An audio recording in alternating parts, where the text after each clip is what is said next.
जितिया व्रत की पारण कथा। इसलिए भगवान जिमूतवाहन को धारण करना पड़ा अजगर का रूप। जी हाँ, जितिया व्रत का पारण आज यानी 26 सितंबर को किया जाएगा।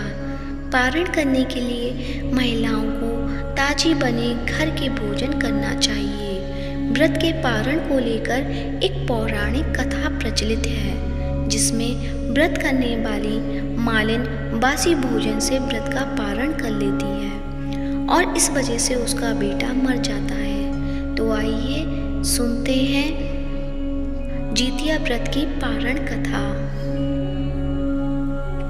प्राचीन काल में एक मालिन राजा के यहाँ फूल पहुँचाने का काम करती थी और रोजाना सुबह के वक्त पूजा करने के लिए राजा के यहाँ फूल देकर आती थी। एक बार की बात है, मालिन का जितिया का व्रत था। अगले दिन उसको व्रत का पारण करना था, तो उसने सोचा कि सुबह राजा के यहाँ फूल पहुँचाने में देर हो जाएगी, इसलिए उसने पारण करने के लिए रात को भोजन बनाना आरंभ कर दिया। फिर अगले दिन सुबह हुई और वह राजा के यहाँ रोजाना की तरह फूल पहुँचाकर आई और उसके बाद भगवान जिमूतवाहन की और फिर व्रत का पारण करने लगी। व्रत का पारण करने के लिए उसने रात के बने भोजन से अपना मुंह जुटा किया और उस भोजन को करने लगी।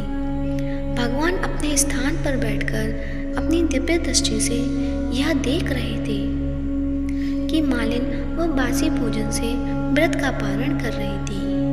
भगवान मालिन को बासी भोजन करता देख उससे नाराज हो गए। इधर मालिन ने अपने बच्चों को खेत में से अनाज लाने भेजा, तो उधर भगवान अजगर का रूप धारण करके आ गए। उधर वह खाना खाती गई, इधर अजगर का रूप धारण किए भगवान उसके बेटे को निगलते गए। एक चरवाहा यह सब देख रहा था। उसने आकर मालिन को बताया कि अजगर तुम्हारे बेटे को खा रहा है। उसे देखकर वह रोती हुई अपने बेटे के लिए भगवान से प्रार्थना करने लगी और बोली कि हे प्रभु, मैंने पुत्र की दीर्घायु के लिए ही यह व्रत किया और अजगर ने उसको ही निगलकर मुझसे मेरा बेटा छीन लिया।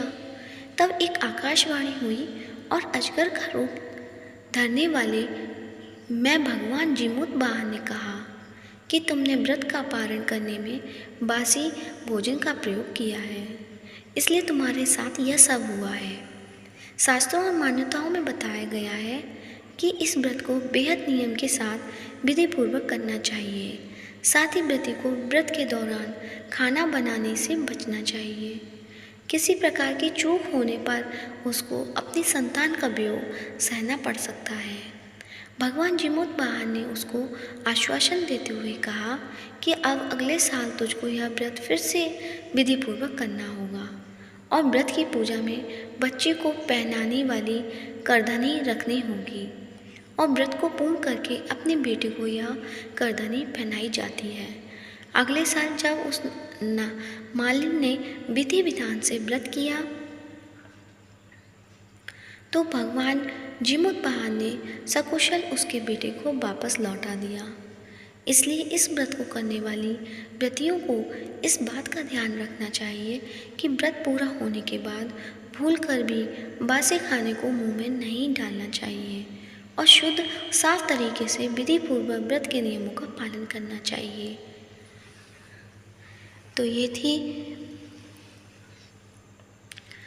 जितिया व्रत की पारण कथा कैसी लगी कमेंट बॉक्स में अवश्य बताएं और चैनल को सब्सक्राइब करें। इस वीडियो को ज़्यादा से ज़्यादा शेयर करें। धन्यवाद।